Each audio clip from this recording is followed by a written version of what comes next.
पाकिस्तान और अफगानिस्तान के बीच तनाव एक बार फिर खुलकर सामने आ गया है। अस्थायी युद्ध विराम खत्म होते ही दोनों देशों की सीमा पर हिंसा भड़क उठी, जिससे हालात बेहद संवेदनशील हो गए हैं। लंबे समय से चले आ रहे सीमा विवाद ने एक बार फिर आम नागरिकों को अपनी चपेट में ले लिया है। ताज़ा घटनाक्रम ने न केवल क्षेत्रीय सुरक्षा को चुनौती दी है, बल्कि ये भी दिखा दिया कि दोनों देशों के बीच भरोसे की कमी अब भी बरकरार है। आपको बता दें, बुधवार को सीमा पर हुई भीषण गोलीबारी में 2 नागरिकों की मौत हो गई, जबकि अन्य घायल बताए जा रहे हैं। अफगानिस्तान के अधिकारियों की माने तो ये संघर्ष कुनार प्रांत के नाराई और सरकानो जिले में हुआ, जहां पाकिस्तान की ओर से भारी गोलीबारी की गई है। स्थानीय प्रशासन का कहना है कि इस हमले में दर्जनों तोप के गोले दागे गए, जिससे कई घरों और नागरिक ढांचों को नुकसान पहुंचा है।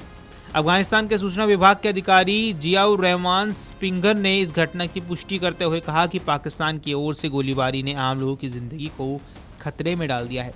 उन्होंने आरोप लगाया कि इस हमले में जानबूझकर रिहायशी इलाकों को निशाना बनाया गया, जिससे नागरिक हताहत हुए। हालांकि इन दावों की स्वतंत्र रूप से पुष्टि नहीं हो पाई है। दूसरी ओर अफगान सीमा बलों ने भी जवाबी कार्रवाई का दावा किया है। अफगान अधिकारियों के माने तो उनके बलों ने पाकिस्तान की 3 सैन्य चौकियों को नष्ट कर दिया और इस कार्रवाई में एक व्यक्ति के मारे जाने की बात कही जा रही है। हालांकि इन दावों की भी स्वतंत्र पुष्टि नहीं हो सकी है, जिससे स्थिति और जटिल हो गई है। पाकिस्तान ने इस पूरे घटनाक्रम को लेकर अलग रुख अपनाया है। पाकिस्तान की ओर से आरोप लगाया गया है कि गोलीबारी की शुरुआत अफगान बलों ने की थी, जिसके जवाब में पाकिस्तान को कार्रवाई करनी पड़ी। इस तरह दोनों देशों के बीच आरोप प्रत्यारोप का सिलसिला जारी है, जिससे स्पष्ट होता है कि जमीनी स्तर पर स्थिति कितनी तनावपूर्ण है। दरअसल ये हिंसा भी ऐसे समय पर भड़की जब दोनों देशों के बीच हाल ही में एक अस्थायी युद्ध विराम लागू किया गया। ये युद्ध विराम ईद उल फितर से पहले लागू किया गया था, ताकि त्योहार के दौरान शांति बनी रहे। इस समझौते के तहत दोनों देशों ने सीमा पर संघर्ष रोकने पर सहमति भी जताई थी। इस युद्ध विराम को लागू करने में सऊदी अरेबिया, टर्की और कतर जैसे देशों की अहम भूमिका थी।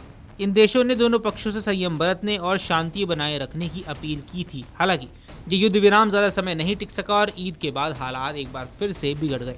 इससे पहले भी दोनों देशों के बीच तनाव तब बढ़ गया था जब पाकिस्तान ने अफगानिस्तान के अंदर हवाई हमले किए थे। अब यहाँ अफगान सरकार का दावा था कि इन हमलों में सैकड़ों लोगों की मौत हुई है। हालांकि इन आंकड़ों की स्वतंत्र पुष्टि नहीं हो पाई है। इन घटनाओं ने दोनों देशों के बीच रिश्तों को और ज़्यादा खराब कर दिया है। इसी बीच एक और चिंता बढ़ाने वाली खबर सामने आई है। तहरीक तालिबान पाकिस्तान यानी कि टीटीपी ने ऐलान किया है कि उसने पाकिस्तान में अपने हमले फिर से शुरू कर दिए हैं। ये संगठन लंबे समय से पाकिस्तान के लिए एक बड़ी सुरक्षा चुनौती बना हुआ है। टीटीपी को अफगान तालिबान का सहयोगी माना जाता है और 2021 में अफगानिस्तान में तालिबान की वापसी के बाद इस संगठन की गतिविधियों में तेजी देखी जा रही है। टीटीपी ने पाकिस्तान के कई इलाकों में हमले तेज किए हैं, जिससे पाकिस्तान की आंतरिक सुरक्षा पर भी दबाव अब कई गुना बढ़ गया है। इन सब के बीच सबसे ज़्यादा असर आम लोगों पर पड़ रहा है। सीमा पर रहने वाले नागरिक लगातार असुरक्षा और डर के माहौल में जी रहे हैं। हर बार जब इस तरह की गोलीबारी होती है, लोगों को अपने घर छोड़ने पड़ते हैं और उन्हें सुरक्षित स्थानों पर शरण लेनी पड़ती है। कुल मिलाकर हालिया घटनाक्रम ने एक बात साफ की है कि दोनों देशों के बीच शांति अभी भी बड़ी चुनौती है।